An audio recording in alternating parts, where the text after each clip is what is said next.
বছর ঘুরে গেল, কিন্তু আইএসএল নিয়ে অনিশ্চয়তা কাটার কোনো নামগন্ধই নেই। এই মরশুমে কি আদৌ আইএসএল হবে, তার কোনো উত্তর নেই। ইংরাজি নতুন বছর মানেই ট্রান্সফার উইন্ডো খোলে, কিন্তু ভারতীয় ফুটবলে আপাতত সেই সবের সুযোগ নেই। তাহলে উপায় কি?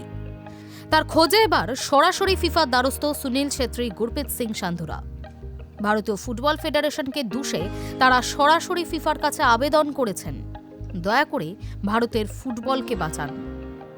গুরপ্রীত সিং সান্ধুর পোস্ট করা একটি ভিডিওয়ে উপস্থিত ছিলেন সুনীল, সন্দেশ ঝিঙ্গান, প্রীতম কোটাল, রাহুল ভেকে, অমরিন্দর সিং প্রমুখ। এমনকি বিদেশিদের মধ্যে Carlos Delgado, Hugo Boumous, Michael জাবাকোরাও ছিলেন। সেখানে তারা এক বাক্যে ভারতীয় ফুটবলকে বাঁচানোর জন্য কাতর আবেদন করেন। ফুটবলারকে একে একে বলেন, এটা জানুয়ারি, এখন আমাদের ভারতীয় সুপার লিগে ফুটবল খেলে আপনাদের টিভি ফোনের পর্দায় আসার কথা ছিল। তার জায়গায় আমরা আজ মনে ভয় নিয়ে কিছুটা বেপরোয়া হয়ে এমন কিছু বলছি যা সবাই জানে। আমরা একটা আবেদন জানাতে এখানে এসেছি। ভারতীয় ফুটবলের যারা দায়িত্বে আছে তারা তাদের কর্তব্য পালন করতে পারেনি। তাদের সংযোজন এটাই আমাদের শেষ চেষ্টা। তাই আমরা ফিফাকে বলছি, দয়া করে বিষয়টিতে হস্তক্ষেপ করুন। ভারতীয় ফুটবলকে বাঁচানোর জন্য যা করার দরকার করুন।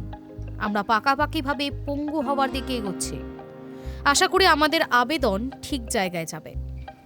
এই আবেদন রাজনৈতিক নয়, আমাদের সঙ্গে কারো লড়াই নেই, কিন্তু আমরা আজ বাধ্য। সত্যিটা হলো, আমরা মানবিক, অর্থনৈতিক ও ক্রীড়া ক্ষেত্রে সংকটের মুখোমুখি।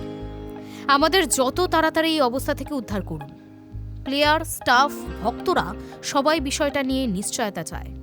সবচেয়ে বড় কথা, জানতে চাই ভবিষ্যতে কি আছে।